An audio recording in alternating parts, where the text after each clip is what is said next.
Hi, everyone, and thank you so much for joining us. We are Silver Sister Speaks, and we've been talking about love is possible over 50, 40, 50, 60, and beyond. And today, our topic is red flags and deal breakers, and we're each going to talk about it. And my sisters today are Sheila Agnew McCoy in red and Traci Byerly in, is that purple, in the majestic purple, and in the pink I'm Adelina Winfield, and we thank you for joining us. And Sheila will get us started. Everybody's going to introduce themselves, and Sheila will get us started. Well, hello, everyone, and thank you so much for joining us. I'm Sheila Agnew McCoy. I am passionate about teaching health and fitness and lifestyles to active adults that helps them to have a balanced life in what they do, what they eat, what they drink, and just their overall life balance. And I'm here today because I want to talk about what our topic is, which is red flags. What's our breaking point, right? But I know that sometimes we go too far, we stay too long, and we really have a hard time getting back. And as mature adults, people who are 40, 50, 60, and 70 and above, we deserve better. We deserve to have a life where people value us. But we have to get to a point where we stop allowing people to take advantage of us. And that's the part, I know we talk about finding love, but that is a part of finding love because you want to have someone that is equally valuable. I mean, that equally yoked to yourself, right? So you want to have that value and you don't want to bring old baggage into a new relationship. So you have to have yourself free of all those old things before you get into a new relationship so that it will be a healthy relationship. But with red flags, I'm gonna tell you, I had to go into because I'm not gonna say anything to you that I have not experienced myself, but I had to go into my skeleton closet and pull out a few skeletons. And what I found is that, and something I'm a little bit older than some of you all, so I had to go back a little farther, further. And so I picked out about four skeletons. And what I found out is that back to back to back to back they were the same type of people. And each person I had red flags with. And most of the time it was in the relationship that I had the red flag, but I chose to stay in the relationship. So it wasn't until I started looking at those type of things and I said, girl, I'm telling you, they were not healthy relationships at all. They were relationships that had love, but they weren't healthy relationships. So sometimes you have to go beyond that perception of love and you have to look at, who you really are and what you deserve. And I got to the point where I said, this is not me. I don't deserve this. I deserve better. So I prayed to God to loose me from those type of relationships. And it wasn't just me praying, it was me getting involved from a spiritual perspective with my church and those type of things. And God, thank the Lord, released me from those type of relationships. And I feel like now I'm able to, which I am married now, but now I'm able to have a healthy relationship. And if there are issues, I'm able to work those things through. But I stopped getting the same pattern that I had. I had the same pattern. I don't know. Is that you? That may be some of you. It may not be. But this conversation, which it is a conversation, is to really bring light to some of the things that plague us as we get involved with relationship, and particularly as we get involved with more mature relationships. So, what is a red flag? A red flag in a relationships means stop, don't go any further. The flag is down, and the flag is down in football means what? It's a foul. And if you get too many fouls, you kicked out the game. If the flag is down when you're racing a car, that means it's danger. Don't go down that road. So it's the same thing with our emotions as we get involved in relationships. Those red flags mean don't do it, stop, It's not healthy. And it's going to be, the further you get into it, the harder it is to go back. And then once you decide to go back, it's going to be difficult getting out of those relationships because you're too emotionally involved with the things that you should have not gotten involved in the first place. But that's okay because we all get involved from an emotional perspective. But why? Because we love, we lust. Sometimes we have financial concerns. Sometimes it's just fear, but there is always a way out. The key is to look at the warning signs. And if the warning signs say, I don't know if I want to do that or not, then that is when you stop right there and get out because you don't want to get involved with things. You just, it's too much. It's too much. I read an article a couple of weeks ago. A lady wrote justifying why she stayed in a relationship for 35 years. It was her marriage, and her husband was a habitual cheater. And she met him in college. They had this beautiful romantic relationship. And early on in their marriage, he started cheating. And he kept on cheating and kept on cheating. And she was emotionally distraught for over 35, maybe even 40 years. And she said that things are better now because he decided to stop cheating. Well, we can all make our assumptions about that because that is an article. But I assume that she probably saw red flags in the beginning. But since she was so evolved emotionally with him, she decided not to get married, and they had kids. He was good with the kids. They went on family vacation, but he was a habitual cheater. And I think at 60, he may have stopped because it wasn't working down there long enough. I don't know. But, and I don't mean that for everyone, but I'm saying you don't just stop. You have to have some kind of spiritual and professional help to stop that kind of behavior after 35, 40 years. So I'm not a psychiatrist. I don't know that to be true, but I think about, and I read the comments and people were like pretty much thinking like me, you spent all of your life being emotionally distraught over someone that never wanted to help himself and he thought it was okay. So don't be that person. That I wouldn't want to be that person. Thank the Lord I was able to move forward with the red flags I had, but don't be that person. And that's how we're going to start off, and we're going to go into a few more things about red flags. All right. I guess it's my go. Thank you, Sheila. That was really, really great. I like the way you did the football analogy, and what the red flag means. And Mhm. we just say red flag, but it is a serious thing that we should pay attention to. And oh, I didn't introduce myself. My name is Adelina, Adelina Winfield. I'm Fly Granny BK on Instagram. I'm a positive aging influencer, and I inspire people to live vibrantly in every area of life, from dating, mature dating, to lifestyle, to health and beauty. So that's a little bit about me. But the getting back to the red flag, we we see them, and like Sheila, you went back in your closet, you saw them.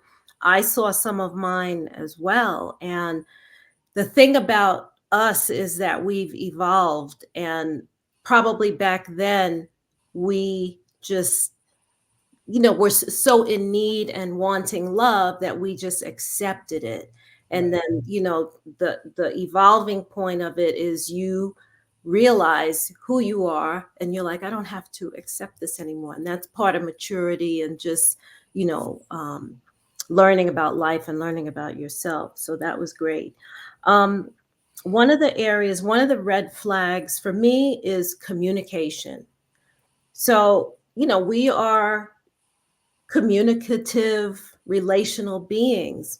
And I know many of us have met guys who just are very quiet, very just don't open up at all.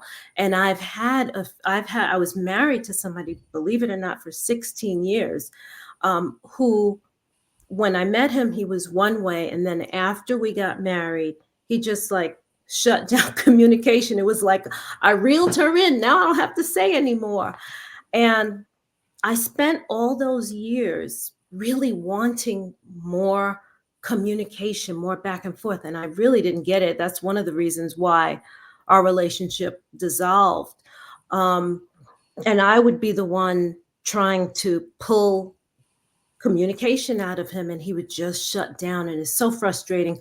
A lot of men are like that, but this one was to an extreme, and it just it wasn't working, because we as women, we like to express ourselves. We need people to express themselves back to me, at least a little bit, so we know what you're thinking, so we know what you're feeling. So Mhm. that is really important. If your partner consistently like avoids talking about important issues, then you're stuck. You're the one that has to handle everything. You're the one that has to deal with it. And there, Mhm. it's like abandoning you, right? So if you see those traits while you're dating, watch those red flags, see if it happens all the time. um uh Yeah, and then it's also based on their personality, right? So like if they're outgoing, okay, you'll get more, but if they're not, then you're going to get that type of person that doesn't like to share. And we really want someone to share our lives with. Um the other red flag is emotional unavailability. Okay. So I was I'm going back in my years now, very early on, I was dating a guy who I would see whenever he was ready to see me, and that could be a couple of weeks at a time, or, whenever he thought he wanted to see me. And it just didn't feel like I was in a real, maybe I wasn't and thought I was, but it didn't feel like I was in a real relationship. And he just was not available physically and or emotionally, because I saw him so infrequently that we would just go out, hang out, have a date, come back, and then he was gone. So that's a red flag. I know a couple of women who've maintained long time relationships with that kind of thing.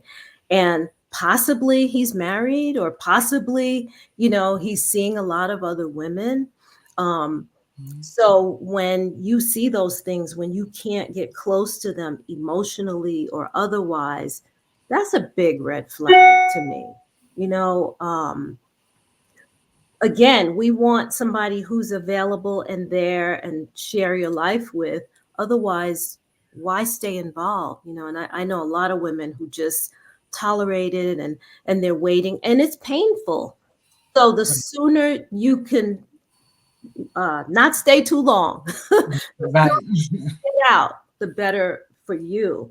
And then I just want to add one more thing. I would the same guy that I was married to, he was like a ghost. Not only was he not emotionally available, you just there was like no connection, right? He was like not available in general. He didn't um, just meet my needs, and I was doing everything. So all of those things are really important, and you just get tired of dealing with those things. And those are just two tips that I had. Mhm. And okay, back to you, Tracy. I got you on cue. Hello, my name is Tracy Byerly. I help women and men to create a confident, prosperous attitude about aging so they can master it unapologetically. Whew. First of all, we don't want to forget the children. My story is going to be weaved all in what I'm fixing to share. Just know that I was that one that took those red flags and created a bouquet and went marching down the aisles with them. Yeah. Anybody know about ignoring those red flags? It would be your girl right here. But one of the most painful lessons that I learned was regarding my child. And I'm going to go ahead and tell the end story. She still loves me somewhat, She loves me.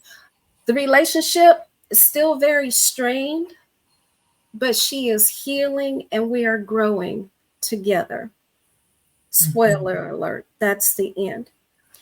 Now, let me preface everything that I'm going to say before I say what I want to say. Are children manipulative, selfish? Absolutely. My husband has a saying that just makes me cringe, but he is so right. Are children's just visitors passing through? Absolutely. Are there parents that are so involved and so controlling in their kids' relationship that they are the red flags and the deal breakers? Absolutely. And for those of you who are very controlling and involved in your children's lives, a litmus test for you is if you are constantly getting complaints about it or if you're getting unsolicited advice more than once. Now, that's a whole other subject right there. But back to the child, the children. Listen, I don't care how old they are, listen to their concerns. I found out 20 something years later, my daughter had concerns about the man that I was going to marry, and she trusted a sister friend, went to the sister friend, and the sister friend told her, "You don't want to tell your mom that. You want her to be happy, don't you? If you are that adult, go apologize to the child who did that you did that to." Allow children to talk, encourage them to talk to the parent. Go to the parent if they can't. Parent, if your children are talking to you, listen. They may have some deep, deep concerns. It's time to take the rose colored glasses off. This is where you get to discern and get that check within you. If there's something going on in your heart, in your gut, your spirit, pay attention. If you don't know what to do with that, go to wise counsel. Very important. A red flag would be if your mate is forcing you to choose between you and your children. Mm. Mhm. Mm-mm. That is a huge red flag, and that should be a deal. When you're coming into a union, the two shall become one. It's not a hierarchy, a we thing, a me. It is a we thing, not a me thing, not a hierarchy. That is so important. You could be dealing with being isolated from your family members and dealing with someone who is very possessive and controlling. And your children feel when you put others before them. Should be a we thing. When it's a we thing, they don't feel that. But when it's a hierarchy and they don't feel important, guess what?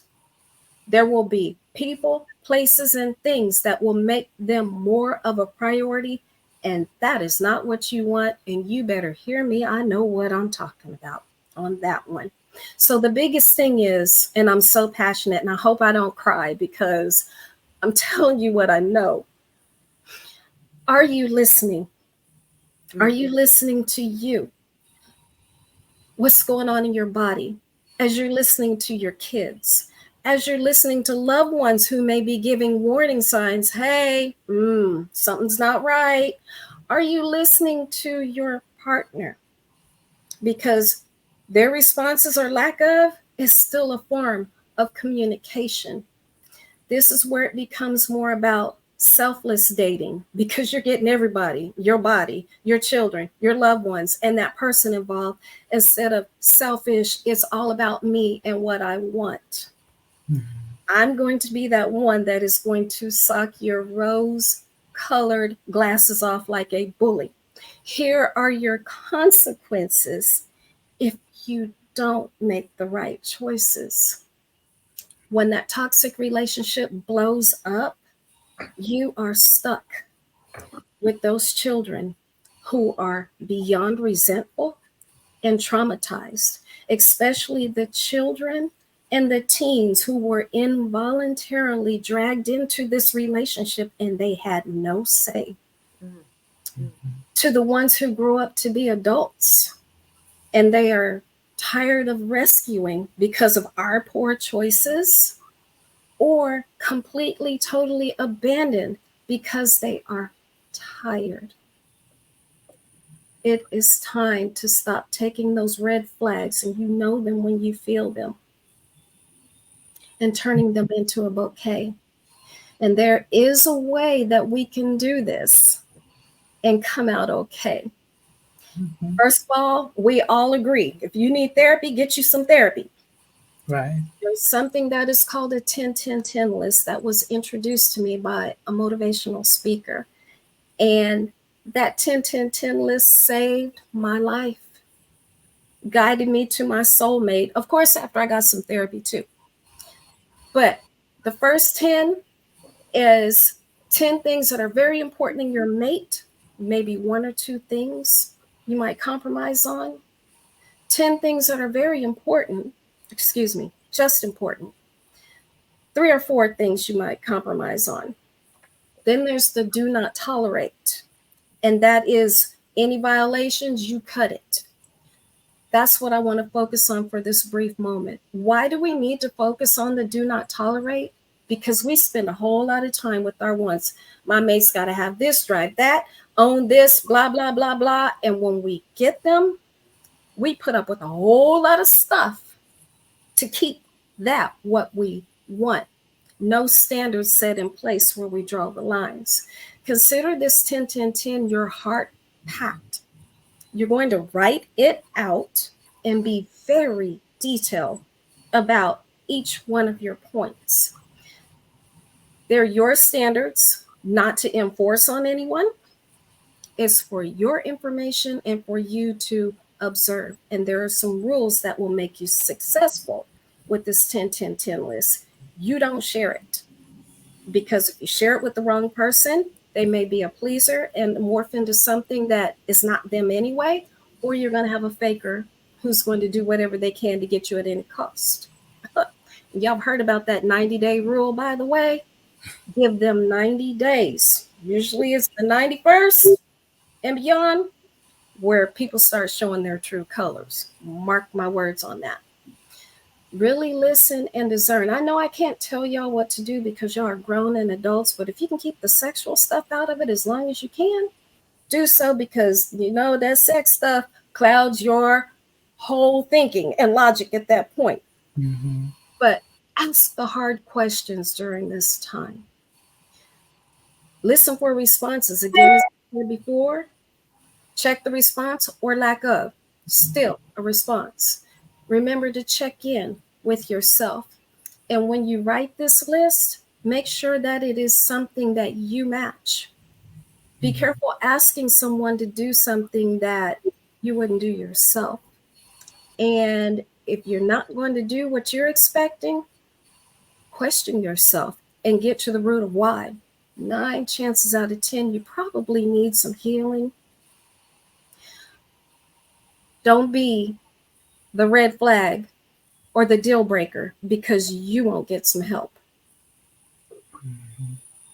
There we go, ladies.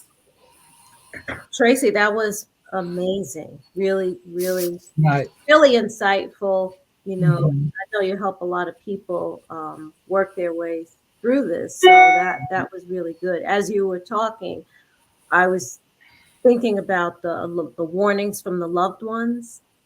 Um, whether it's your children, like you mentioned, or for me, I've been married a couple of times. My first husband, everybody hated. Everybody that I loved did not like him, except for me, right? I'm the only, and I didn't listen to my mother. I didn't listen to my brother was going to give me away. He was like, I'm not giving you away in your wedding, and he didn't.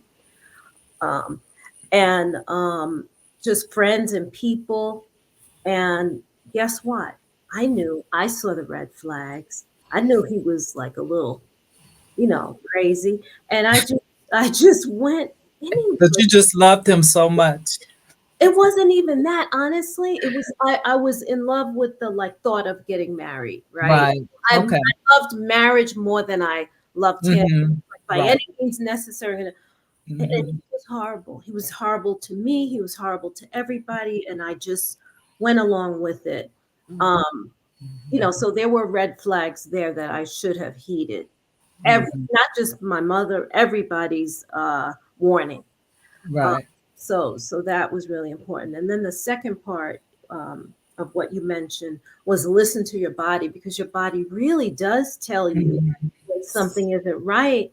And for so long, we just haven't listened to it, and I'm just probably 10 years into fully believing and listening to my body now, because of all Hmm. those times that I didn't, and all those mistakes that I made, Hmm. and then you think like, oh no, maybe it's just me, and then you get into it anyway, and you're like, man, I knew, because we do know do.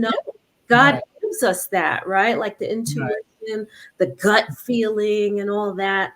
And so many times I just didn't pay attention to it, and I paid for it. And here's the deal with that too. I love that you brought up don't forget the children, because often we don't really look at them as a component, and they are a large component of the choices that we make. And even in my situation, actually, the red flags were more not necessarily my marriage red flags, but they were red flags in long term relationships that I had. But you bring their children into it because you have a long term relationship, and you bring your children into it. And so all of those people are affected by the choices that we make, and whether we decided to stay or go or things of that sort. And I am a people person, so I get involved with the whole family. You know, I Mhm. know the mama likes me and the children. And so it is, and even with my own daughter, I never thought to look at how she would feel about relationships. And as an adult, she said, I didn't like nobody. She said I didn't like anyone, and then she started, especially so and so, and so, so, And you never so knew. right. I didn't know she didn't like that cold about it. Just I didn't like nobody. I didn't want nobody like my mother. And we're just really close like that now. Right. And so I believe that that would have an effect on her and some of her choices that she's made. But as and again, as them being adults, they have to move on too. So we have to, if we take therapy or whatever it takes for them to move on, they eventually have to move on as well. But I think that that's a very important part that we don't think about. And going back to that lady with the letter, she talked about how this father was a good father to the children, but she suffered from that. And so it's just so many dynamics that we have to look at when we stay in situations. And I think one of the reasons why we decided to speak about this, love is possible, and hoping that we can reach people. Someone may be in that situation now. Someone may be having emotional effects from that situation, and someone may just need to know in case they get in that situation. So I think that it's an important thing to look at. And as we age, we want to have good, positive, healthy relationships. We don't want the drama. And I think that this is an important conversation for that. It is. You know, we often choose based on where we are, not where we want to be. This is why getting healing and getting as healthy as you can so that you can manifest the right things. You Mhm. know, we're expecting the son of the king. But if we are wounded, low self esteem, like I was, and you see my hand up, when my hand goes up, it's me. Mhm. I attracted to me someone who felt like I was a project Mhm. and I should have listened when he's made comments like, I don't even know why I'm with you. Because if it was on paper, it all would not add up. Oh my But I God. just wanted to be loved. And I just want to show how much love I can give and I can change so I can be loved. Red flag to all of that. Red flag to yourself if you're listening to these things and you cannot step in and say, hold up, girl. Did you just really? He told you how he felt about you. Come on now. Now, did I stand in the mirror and even journal about it? Yeah, I did. I was far gone. I needed some help. I chose where I was. I'm saying to you, if this is you, get you some therapy, please. Get some help. That's another really important point too. And we just allow ourselves to stay in these situations. Sometimes when you're in it, it's hard to see it.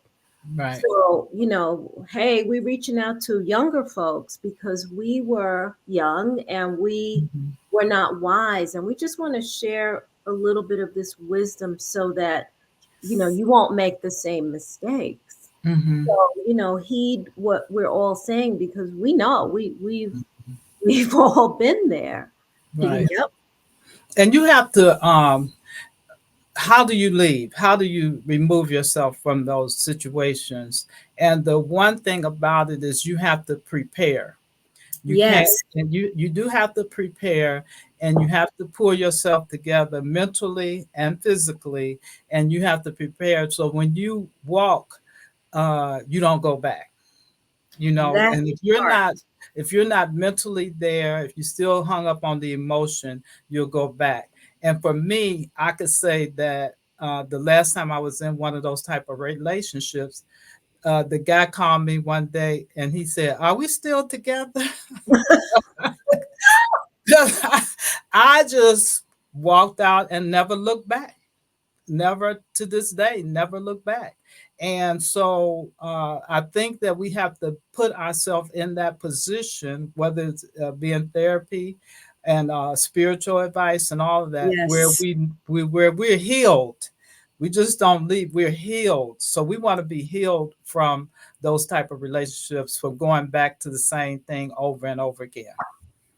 And also, if you find that you see signs, you really almost don't even have to give a total explanation unless demanded for. But I think a one-liner that works, you know what?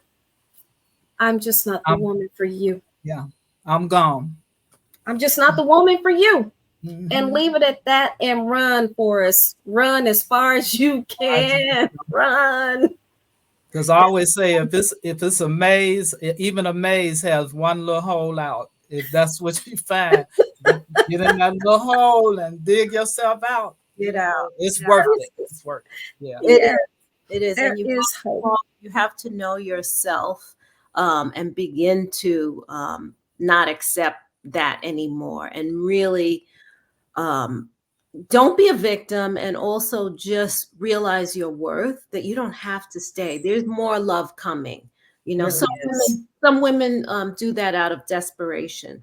And for the mature women, we're talking to everybody, but for mature women, we don't have time to waste. So the better you know yourself, the better you're able to see the red flags quickly and get out quickly. And online, you say, we're not a match. So we are just not a match, and keep it moving. And have wise counsel. That is so important. Not friends that are going through what you're going through and worse, and they're not where you want to be. Wise counsel. That is so important, so that you can run that person through them. They're your filter. That doesn't make you immature. If you're having issues, you got friends and family who love you enough that they can say, oh yeah, or you might want to dig a little deeper into that one. Yeah. And don't take advice from people who you already know don't have good relationships either, you know. And but watch out who you look at online, because everybody that sound good may not be good for you. So I think that I think we've done good with laying it out there on the table. And Mhm. we Yes, welcome any comments or suggestions or any feedback that you have. yes, yes. Well, any last thoughts, ladies? Well, I Um, just want to thank everyone for joining us. If you have anything you think we might want to discuss, and again, get mentally and physically ready for, and it's not just love; it's just for yourself. And the things, as we talked about before, your light will shine, and things will gravitate towards you. yeah, basically, I think we covered it all. We just want everybody to live vibrantly, in any phase, and just enjoy life as you go along. Mhm. And I am posting up our social media handles. Take a screenshot, whatever you do. If you have anybody that may be fit any of these categories that we are talking about, please have them watch this. Reach out to us. We will communicate with you. And you all are our community, and we love you so much. Thank you for tuning in. And until next time, smooches. Thank you. Take care, y'all. Bye bye. Bye. Bye.